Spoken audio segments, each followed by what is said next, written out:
events. A lot of people would say they couldn't get away with saying, I'm just too passionate, my grammar's not right, I'm a knucklehead. What do you say to the American people who think, I don't know that I can trust this guy with all those modifications to be the potential commander-in-chief of this country?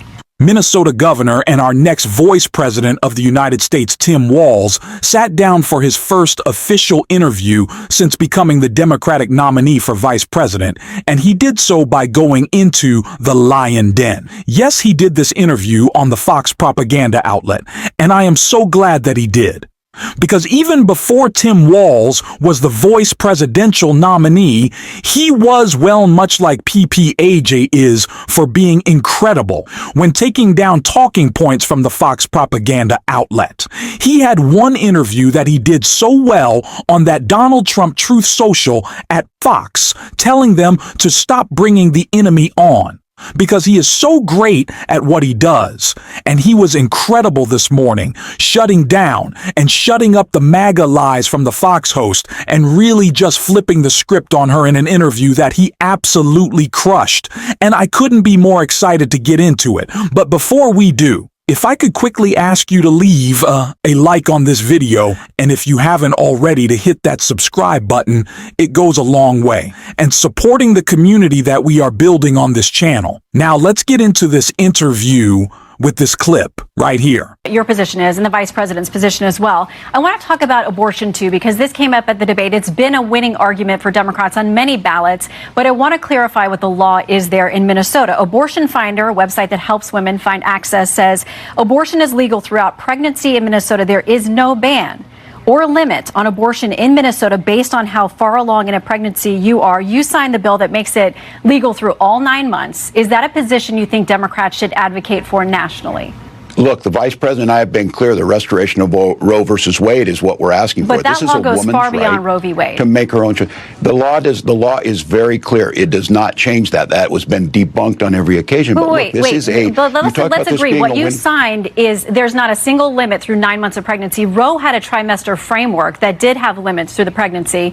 The Minnesota law does not have that.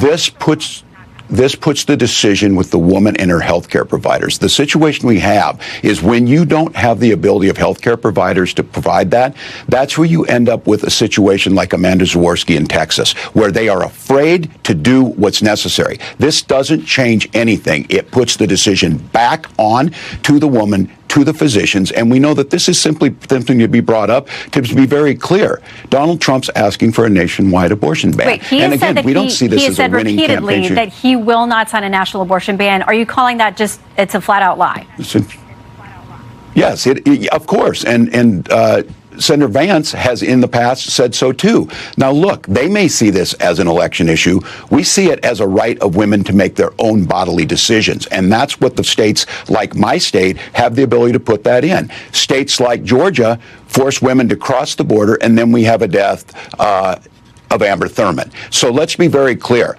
Trying to cut hairs on an issue on this is not where the American public's at. They want the restoration of Roe versus Wade. Vice President Harris said she would sign it. That's what we'll do when we're elected. But to be clear, the Minnesota law is far beyond Roe v. Wade. And about the Amber Thurman case in Georgia, her family has, and it's tragic, she is a young mother who left behind a young son. But what her family has said is it was a complication from an abortion pill that she received, and she didn't get proper care when she went to a Georgia hospital, which had multiple opportunities to intervene there. Her own attorney, the family's attorney, says it wasn't the Georgia law, it was the hospitals, what he claims is malpractice, not treating her when she clearly showed up in distress and still had the byproducts of her pregnancy because of that rare complication from the abortion pill. So just to be clear on the Georgia law and how her family and her attorney sees it.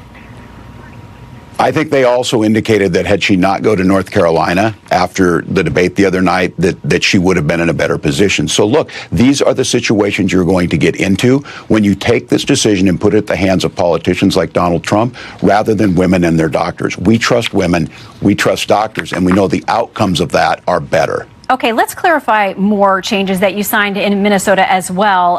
Several things were repealed with respect to reporting infants who may have survived an abortion attempt. Language that used to be part of the statute was taken out. We'll put this on the screen so people can see.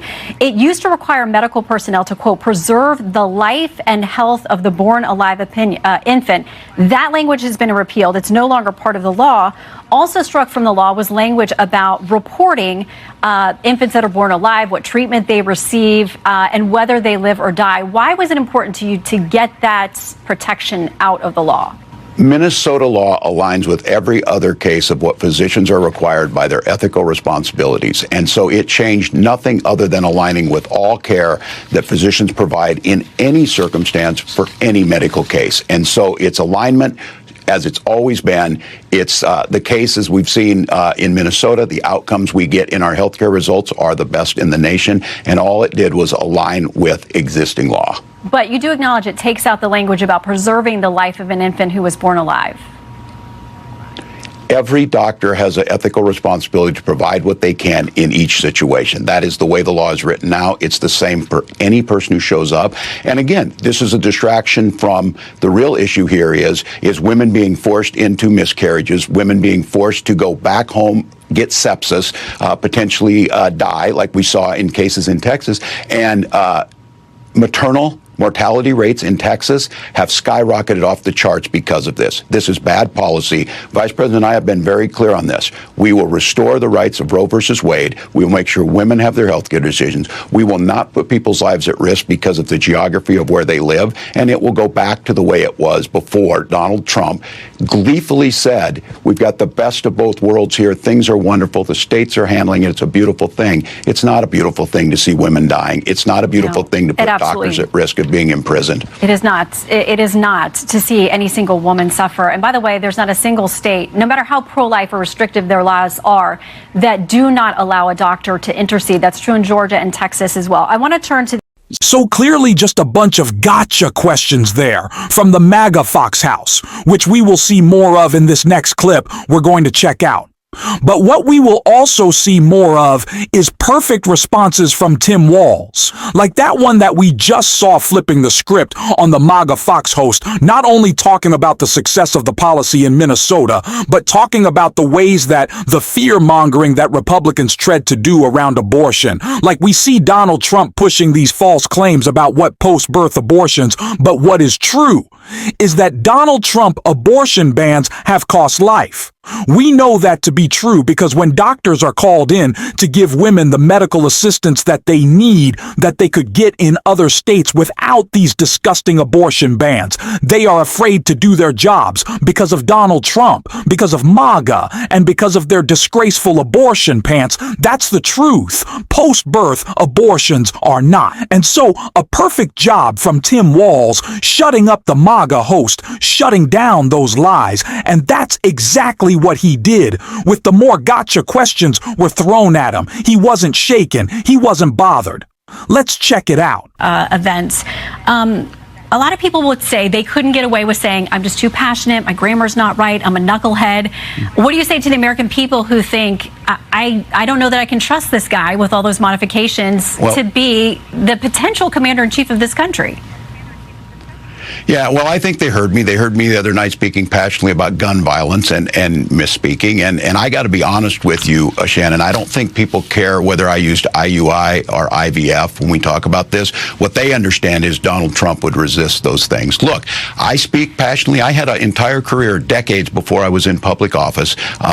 They know, and I'm very proud of my 24 years in service and my record. I have never disparaged someone else in this, but I know that's not what Donald Trump does. They disparage everyone. The personal attacks. I will own up when I misspeak. I will own up when I make a mistake. Let's be very clear. On that debate stage the other night, I asked one very simple question, and Senator Vance would not acknowledge that Donald Trump lost the 2020 election. I think they're probably far more concerned with that than my wife and I used IUI to have our child, and that Donald Trump would restrict that. So I think folks know who I am. My constituents here in Minnesota have elected me 8 times.